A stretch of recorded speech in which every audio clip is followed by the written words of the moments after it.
नमस्कार मित्रों, हमारे इस चैनल पर आपका हार्दिक स्वागत है।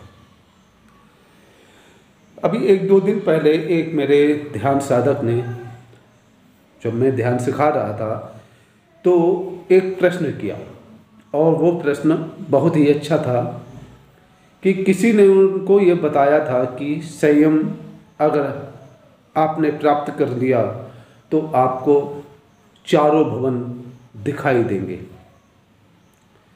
तो उन्होंने ये पूछा था, ये संयम क्या होता है?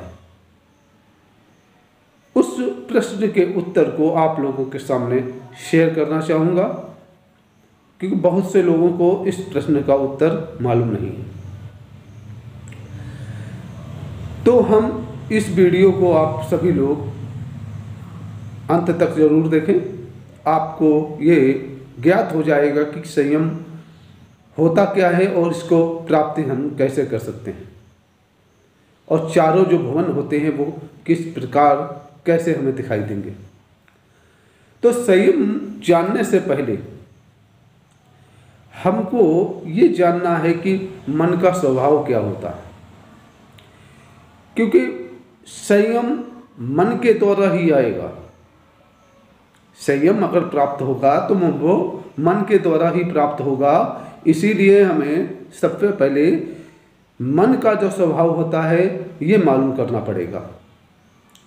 जो लोगों की ये धारणा है कि मन चंचल होता है, उसका मन जो स्वभाव होता है मन का वो चंचल होता है, जबकि ऐसा नहीं होता है। मन का स्वभाव जो होता है कि अधिक से अधिक आनंद की प्राप्ति करना।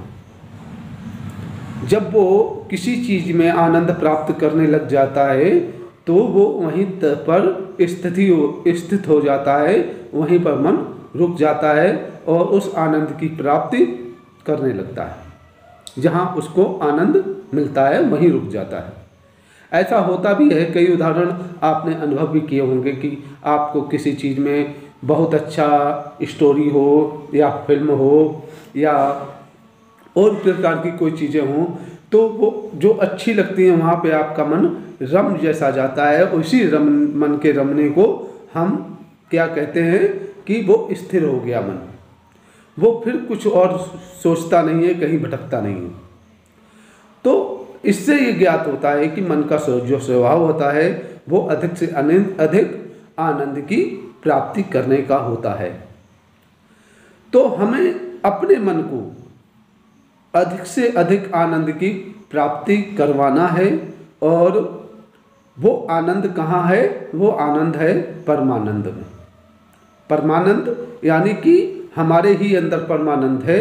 ये हम सभी लोगों को ज्ञात है कि हमारे अंदर परमानंद है, हमारे अंदर प्रभु का निवास है। तो हमारे जब अंदर प्रभु का निवास है तो हमें अपने मन को वहीं पर ले जाना है, उसी परमानंद में ले जाना है, जहाँ पर जाकर वो आनंद से स्थित हो सकता है, स्थिर हो सकता है। और जब आपका मन स्थिर हो जाएगा तो आपकी जितनी भी इंद्रियां हैं, चाहे वो कामेंद्रियां हों चाहे ज्ञानेंद्रियां हों, वो भी स्थित हो जाएंगी, वो भी आपके बस में हो जाएंगी।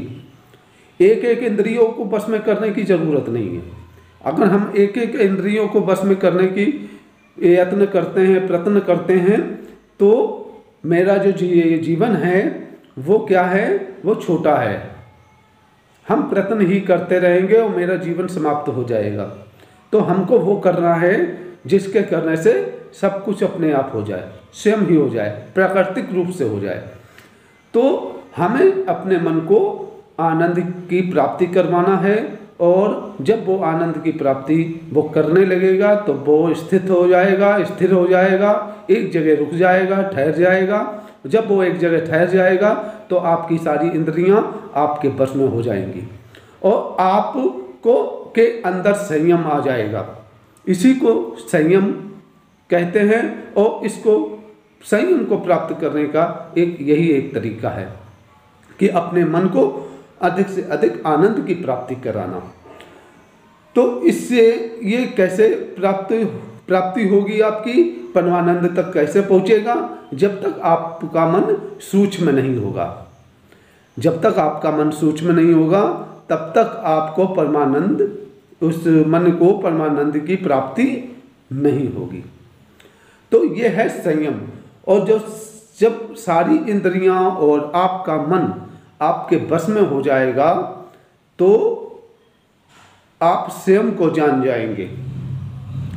जो आप स्वयं को जान गया, जो खुद को जान गया कि मैं क्या हूँ, तो वो जो चाहेगा, जिस देवी देवता का जिसका भी आह्वान करेगा वो उसके सामने होगा।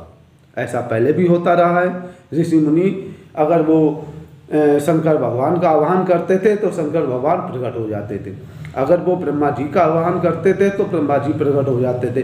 तो वो क्यों होता था ऐसा? वो इसीलिए होता था कि संयम से। अगर आपके अंदर संयम है तो आपको चारों भवन दिखाई देंगे, जब चाहेंगे आप तब। ये नहीं 24 घंटे, जब चाहेंगे आप तब। तो उन्होंने जो गुरु जी रहे होंगे, उन्होंने जो बातें बताई उस साधक को वो सही बताई, बिल्कुल सही बताई उन्होंने बातें कि संयम है तो अगर आपके अंदर तो आपको चारों भवन दिखाई देंगे। तो आपको ये मेरा वीडियो कैसा लगा, लाइक कमेंट करके हमें ज़रूर बताइएगा और मेरे इस चैनल को सब्सक्राइब भी जरूर कीजिएगा। नमस्कार।